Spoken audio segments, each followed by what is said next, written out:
Can you hear me? Because I'm not sure. OK, I can hear myself, so that's good. I was so stressed configuring the resolution, so I didn't hear how they introduced me. So my name is Vyacheslav. I work on the Dart VM team, and I'm here to give a slightly different talk from what you have been listening to for the past 2-3 hours, I guess. Originally, I wanted to give the talk titled like that. But I figured out that it will take around 1 hour, if not 2. So let's limit ourselves to some small domain like mobile, which is kind of quite hot, as you have figured out from the previous talks, that Flutter is everywhere. And if Flutter is everywhere, the Dart is everywhere as well. So this is a talk about Dart VM, because I work on Dart VM. But before we actually get into nitty-gritty details, it's good to establish what Dart VM actually is, because when you talk to people, you discover that they don't know what Dart VM is. And when you deploy a Flutter app, is Dart VM, is it used even? No, maybe not. In reality, there are a lot of components that Dart VM provides. And I put some of them on the slide. I tried to fit as much as I could, but I'm sure I have omitted some. And they can be split into 3 groups, roughly. The runtime components, like garbage collection, for example. Then there is some compilers that provide compilation to native code.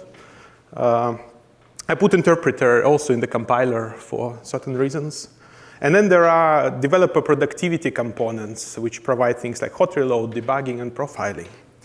And depending on how you mix and match these components together, you get different results. For example, if you have this artisanally crafted kind of iPhone-like looking thing there, and you are developing a mobile application using Flutter, then in the development mode, or so-called slow mode, you have some runtime and the compilation components and the developer experience components all running on the host device.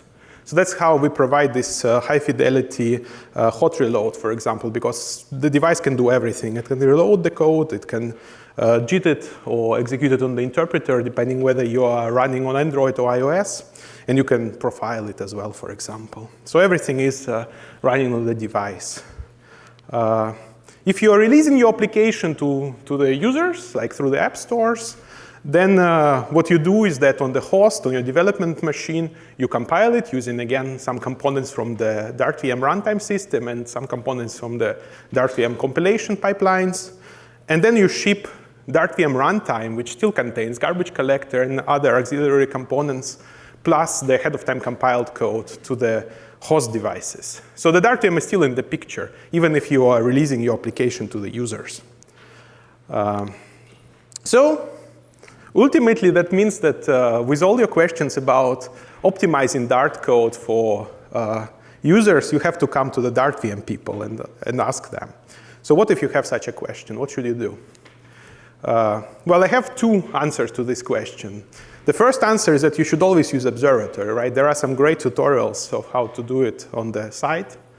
And there are other talks about this from the previous DartConfs, so you should watch them. And another is that you should always talk to us. If you see something suspicious in the VM, you just come to us and we fix it for you. That's our modus operandi. And I actually wanted to finish the talk here because, that's it. That's all that you have to know, really. But when I did the dry run, somehow Philip was not very impressed by that suggestion. So I will keep on tracking and tell you more interesting stuff. So the reason why I really wanted to finish it here is that I don't want to promulgate this idea that I can give you 10 suggestions and then you go replace all your for each invocations with a for loop in your code, and suddenly everything is going to be fixed. The performance is not a cargo cult where you can just follow some suggestions blindly. You need to understand what you are doing. And you need to understand your application as much as you understand the underlying platform. And this is very important. So that's why I really don't want to limit this talk to just some suggestions. And another reason is that if you look at the timeline of Dart, and if you listen to the talks that were given here before, you should have figured out that in the past 2 years, there was a paradigm shift in the Dart language. And it's not a small paradigm shift. It's a really big paradigm shift. So, and it obviously has certain consequences on the performance of the Dart language. There is such thing as strong mode, and there is limitations on the integers, and there is changes to the infrastructure. So let's look at how Dart operated like 7 years ago. If you go back in time and you watch some presentations about Dart when it was announced, you will discover that there is such statement that by default type annotations have no effect and no cost.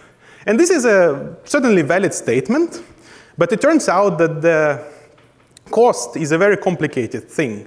Like they don't have a cost, and what original authors meant here is that it does not cost you anything to check that certain values of the certain type, because there is no need to check. Everything just keeps on tracking without any checks. But it turns out that you cannot actually do any useful optimizations ahead of time if you cannot trust your type annotations. So this is a valid Dart code from the Dart one. And you have a cat and you have a dog, and both of them can woof. It's a very strange cat. And you write a function which expects to deal with dogs, and the cat sneaks in.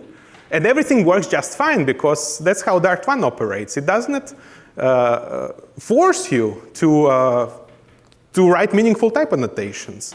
And it can work without it, reasonably efficient. But it turns out that this is confusing in the ahead-of-time compilation context, like, for example, iOS. Or like when you deploy Flutter, you are forced to do the ahead-of-time compilation. So we came up with a solution that for Dart 1 allows the ahead-of-time compiled code execute relatively efficiently. And here's the solution. I promised the talk will be different, so I put some ARM assembly on the slides. Let me try to explain it a little bit easier than ARM assembly. So this pig nose here is actually not a pig nose. It's a power socket. Into power socket, you can plug different plugs. And that's what switchable calls are in the ahead-of-time compiler in Dart. So for each invocation in your ahead-of-time compiled code, we generate 2 slots somewhere in some auxiliary data structure, where one slot contains the piece of code that will be called when you reach this invocation, and there is some metadata on the side. And these 2 slots can be updated independently as your application is running, and it allows the ahead-of-time compiled code to adapt to what's actually happening in your application, whether it's a cats that are woofing or it's a dog, so it may be some seagulls and so on. So here is how it works. So first, when you just start your application, all the methods, they know nothing. All the dynamically dispatched methods, they know nothing. And then as the application runs, for example, if it saw only cats woofing, then it would just put enough information in these slots to do a direct invocation. And if you suddenly get some dogs woofing, then it will switch what it does in those slots to do a call that searches some list for the invocation target, and so on and so forth. There is even a case when if there is too much different strange animals going around, then it will use some sort of a hash table on the site and use the search in the hash table. So this approach allows you to reduce the overhead of each individual dispatch. But you can see that the call is still present there. And this means that across these call boundaries, you cannot eliminate any redundancies, which might or might not be important for your application, right? For some applications, you really need to, for some types of code, you really need to know what is being called in each particular call site to produce the most efficient code. A good example of such code is code that does a lot of mathematics. I don't know how common mathematics is, but it definitely sometimes occurs in the code. And it's not limited to the double math. It can be also just some bitwise math as well when you're unpacking some protobuf or some binary format. So I wrote this code here, doing some harmonic series. Doesn't really matter. What it's doing is doing a lot of math. And then I wrote some benchmark that just runs this in a loop and says how long it takes. And then I put it in the debug mode Flutter on my Nexus 5X. And in debug mode, it took 3,000 milliseconds. OK, this number does not tell us anything because we don't know. We don't have any expectations. But here's the question. How long do you think the release mode takes? Because release mode is the one that doesn't have a slow mode banner. Like, let's say, is it 2 times faster? Is it 3 times faster? No? OK, it's actually 4 times slower, approximately. So that's a little bit upsetting, right? You remove the slow mode banner, and suddenly it runs slower. If you take the observatory, remember, observatory is a friend, and we try to connect it to the debug mode Flutter run. It prints this line when you run the application that you can go to this address and you will get an observatory UI. It looks like this. Observatory has a lot of tools, and I'm not going to walk you through all of them. But right there is the tool that is really useful for figuring out performance problems. Let me zoom in for you. It's a CPU profile. So if you go there, you will see that most of the time is spent in this function that does our computation of harmonic series. And if you start clicking on the links, sooner or later you will be able to reach the disassembly for this function. Like, I recommend learning a little bit of ARM assembly, maybe, I don't know. But there are a lot of just human-readable English language here. So for example, if you see div and add, that obviously tells you that some division and addition is going on there. So this is the loop for our benchmark. And you see that the JIT compiler, because the debug mode on Android devices is using the JIT mode of the VM, was able to figure out what we are doing and produce relatively tight loop where all the operations on the double values are performed directly with the registers, and everything is very nice and beautiful. And actually, if you have a profile like that where you just see your computational kernel and all time is spent in it, it's usually a good sign. There might be some code quality issues inside, but it's a good sign that it's not going into some strange runtime routines and so on. Now we want to figure out what's happening in the release build of Flutter, right? Why is it taking slower? So you cannot profile the release build because it does not include any development tools, because you just want to ship it to the people, and you don't want to ship development tools with it. But there is a mode in Flutter called profile mode, which is exactly release mode plus the observatory and all required VM side components. And it prints the link, just like debug mode prints the link to the observatory. So if you go to that link and look at the CPU profile, you discover that situation in the ahead of time compiled build is not very beautiful. There is the computational kernel, and then there are methods of double being called, which means something bad really happened. And if you look at the assembly code, then you will see that it's calling just directly methods on double. Nothing is inlined. And the reason why nothing is inlined is because in Dart 1, you cannot really guarantee that this is the thing that is called a double is a double, right? It can be a doc, which is going to woof when you add to it, and or meow when you divide it. So the VM cannot really produce any tighter code. OK, this statement maybe is not very true if we are looking in the Dart, the current context for where Dart is used. But strong mode to the rescue, right? Strong mode is going to fix everything, maybe. I'm cautiously highly excited. If you take Flutter from the tip of the tree and then build some stuff manually and do some magic invocations, you can try running Flutter with the completely new Dart2 compilation pipeline. And ta-da! It actually runs faster, almost as fast as the JIT version is running. So, and it's an ahead of time compiled version, so things are getting really quite a bit faster. Just a reminder, the AUT version 1 took around 4 times slower, right? And if we look at it in the profiler, we discover that now it spends again most of the time in the computational kernel, and everything is inlined into it. Everything is good. And when we look at the generated code again, we see that there is some directly performed double operations, so that's good. But there is some strange code which looks very ugly after them, which was not present in the JIT version. So this can also be tracked down to what's happening. We just need to type in this command.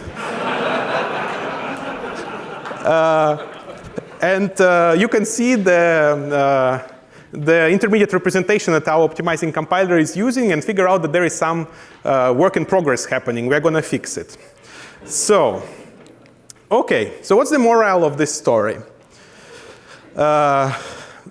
You should expect potentially drastic changes in the AOT performance characteristics in Dart2 once we ship that completely.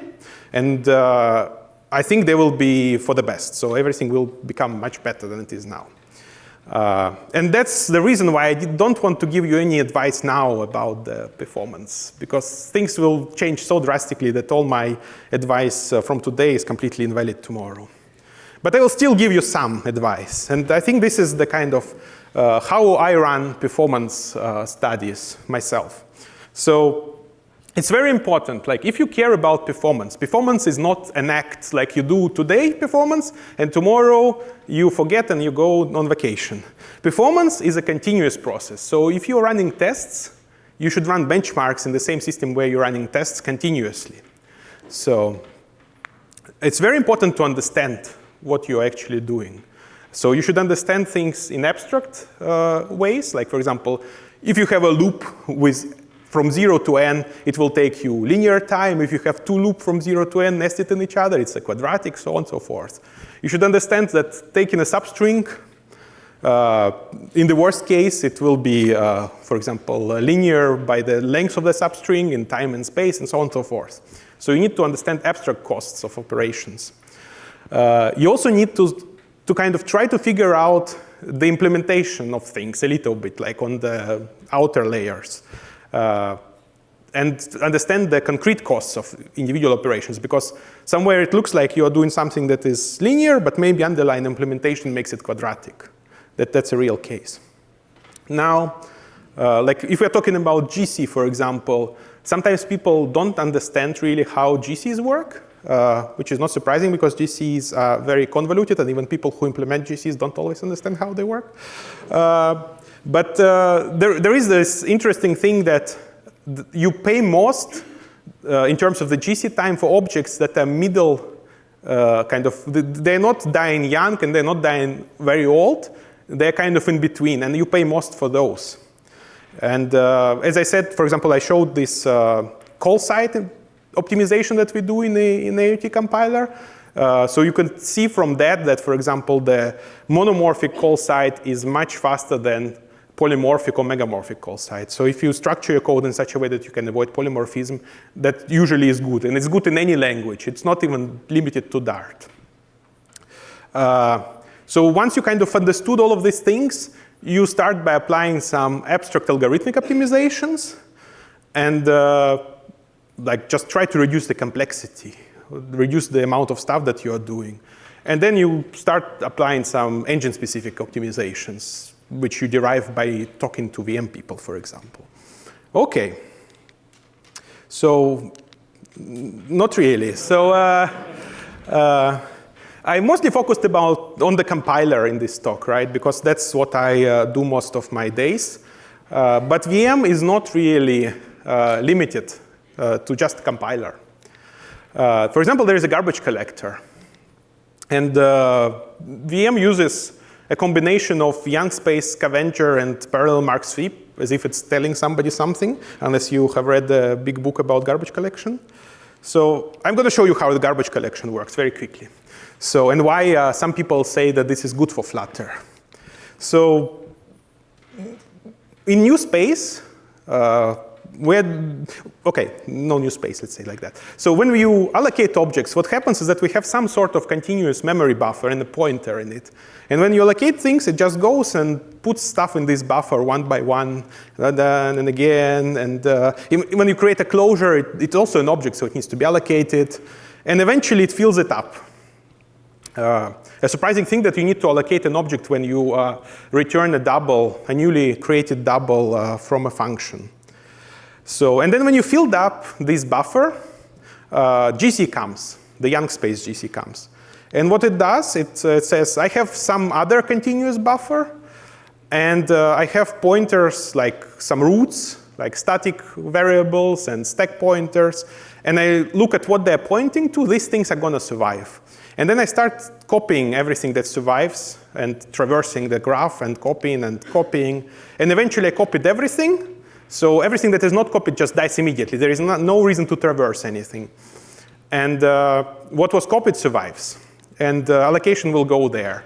And when this one fills up, it happens again in the other way. So you use the previously emptied buffer to copy into it and so on and so forth. This is what Scavenger is doing. Then there is a mark sweep thing. In reality, you have young space, which Scavenger manages and compacts all the time by copying. And periodically, you promote things that survive too long. Like if it survives several collections, you don't want to copy it back and forth again and again.